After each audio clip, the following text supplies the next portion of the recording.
भंडारा गोंदिया लोकसभा क्षेत्राचे खासदार डॉक्टर प्रशांत पडोळे आज सकाळी एका भीषण अपघातातून थोडक्यात बचावले आहेत.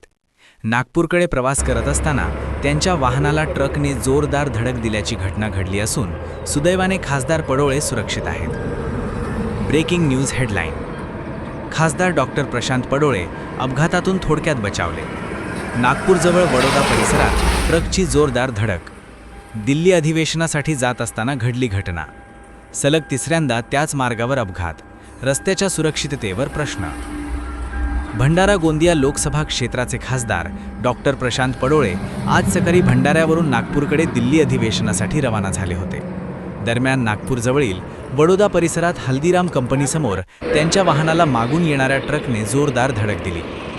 या अपघातात वाहनाचे किरकोळ नुकसान झाले असले तरी सुदैवाने कोणतीही जीवितहानी झाली नाही आणि खासदार पडोळे पूर्णपणे सुरक्षित आहेत. या घटनेनंतर परिसरात काही काळ तणावाचे वातावरण निर्माण झाले होते.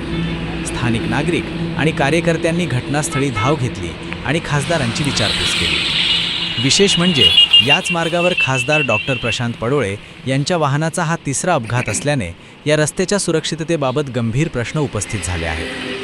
वारंवार अपघात होत असल्यामुळे प्रशासनाने तात्काळ लक्ष देऊन सुरक्षा उपाययोजना कराव्यात अशी जोरदार मागणी नागरिकांकडून होत आहे. घटनेनंतर कार्यकर्ते आणि नागरिकांमध्ये चिंता व्यक्त केली जात असून खासदारांच्या सुरक्षेसाठी तसेच या मार्गावरील वाहतूक व्यवस्थेत सुधारणा करण्याची मागणी वाढत आहे. सुदैवाने या अपघातात कोणतीही जीवितहानी झाली नाही आणि खासदार डॉक्टर प्रशांत पडोळे सुरक्षित आहेत. मात्र सलग अपघातांच्या घटनांमुळे रस्ते सुरक्षेचा मुद्दा पुन्हा ऐरणीवर आला आहे. प्रशासन आता कोणती पावले उचलते हे पाहणे महत्त्वाचे ठरणार आहे.